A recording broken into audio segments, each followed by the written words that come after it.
Supreme court ने तत्काल सुनवाई से इनकार कर दिया है। सुप्रीम कोर्ट में जोशीमठ पर जो सुनवाई होनी थी वो टल गई है। जोशीमठ पर अब तत्काल सुनवाई नहीं होगी, ये सुप्रीम कोर्ट ने कहा। 16 जनवरी को जोशीमठ पर अगली सुनवाई होगी। अब अभी मुक्तेश्वरंद ने ये याचिका दायर की थी जिसमें उन्होंने तत्काल सुनवाई की मांग की थी, जिस पर सुप्रीम कोर्ट ने तत्काल सुनवाई से इनकार करते हुए 16 जनवरी को इस पर अगली सुनवाई की तारीख दे दी है। तो ये बड़ी अपडेट इस वक्त आपको इस पूरे मामले पे बता रहे हैं कि डेंजर जोन वाले घर गिराने की तैयारी हो रही है। प्रशासन के अधिकारी मौके पर मौजूद हैं और साथ ही साथ डेंजर जोन के बिजली कनेक्शन भी काटे जा रहे हैं। आप ये देखिए, वो मकान, वो इमारतें जो इस वक्त डेंजर जोन में आती हैं, जो खतरे के जद में आती हैं, उन्हीं को अब ढहाया जा रहा है। बुलडोजर पहुंच चुके हैं और ये कार्रवाई प्रशासन की तरफ से की जा रही है। प्रशासनिक अधिकारी भी मौके पर हैं। आप देखिए, पहले बिजली काटी जाएगी, उसके बाद फिर बुलडोजर चलेगा। ये सीधी तस्वीरें हम आपको दिखा रहे हैं जोशीमठ से। डेंजर जोन वाले घर, होटल्स गिराए जा रहे हैं। हमने आपको वो तस्वीर दिखाई थी, देखिए कैसे दो होटल आपस में टकरा गए थे, क्योंकि दरार आने से एक होटल दूसरे होटल की दीवार पर रुक गया था। उसकी वजह से वो ढहा नहीं बल्कि रुक गया और कुछ ऐसे मकान जिनमें दरारें और ज्यादा गहरी होती गई। लोग बेहद खौफजदा हैं, उन्हें वहां से शिफ्ट किया गया। 600 परिवार ऐसे थे जिन्हें चिन्हित किया गया था, जहां उन्हें शिफ्ट करना बहुत ज्यादा अनिवार्य था और इसलिए उन लोगों को वहां से हटाया गया। अब ऐसे जो घर और इमारतें हैं जो इस वक्त खतरे की जद में आते हैं, उन सबको ढहाने के लिए बुलडोजर पहुंच चुका है। तो 2 होटल्स में बुलडोजर चलेगा।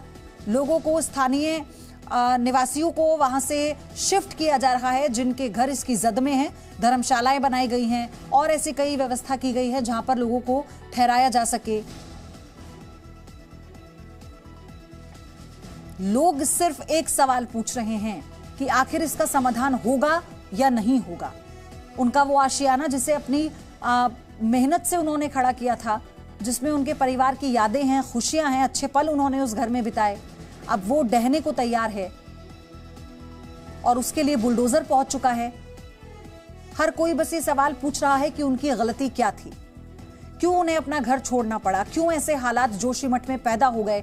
अगर पहले से ही सावधानी बरती जाती तो आज ये दिन ना देखना होता। अब इतनी आबादी, इतने लोग, इतने परिवार जो अपने बच्चों को, अपने बुजुर्ग माँ बाप को लेकर अपना घर छोड़ रहे हैं, उनके जहन में सिर्फ एक सवाल है कि हम वापस यहाँ आ पाएंगे, नहीं आ पाएंगे, और फिर अगर नहीं आ पाए तो का काम शुरू हो चुका है। बुलडोजर पहुंच चुके हैं, लाइट को काटा जा रहा है और उसके बाद से अब उन मकानों को, होटल्स को गिराने का काम शुरू होगा। प्रशासन द्वारा असुरक्षित जोन घोषित किए गए क्षेत्रों को खाली करा लिया गया है, लोगों को वहां से शिफ्ट किया गया है और अब उन ज्यादातर घरों को गिराया जाएगा जिनमें ज्यादा दरार हैं। डेंजर जोन वाले जो घर हैं, होटल्स हैं, उन्हें गिराया जाएगा। सुबह ही बुलडोजर पहुंच चुके थे, अब बिजली काटी जा रही है, उसके बाद ये कार्रवाई शुरू होगी। लेकिन उससे पहले प्राथमिकता ये थी कि इन घरों को, इन इमारतों को खाली करा लिया जाए।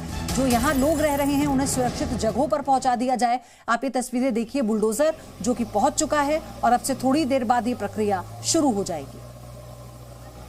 ये 2 होटल हैं जिसमें आज होटल मलारी इन को आज स्टेप वाइज डिमोलिश किया जाएगा।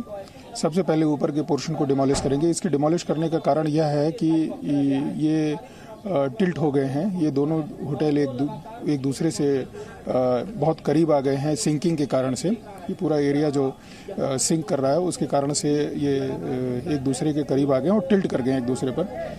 इनका डिमोलिश करना इसलिए ज़रूरी है क्योंकि इनके नीचे भी कई घर हैं और कई होटल हैं।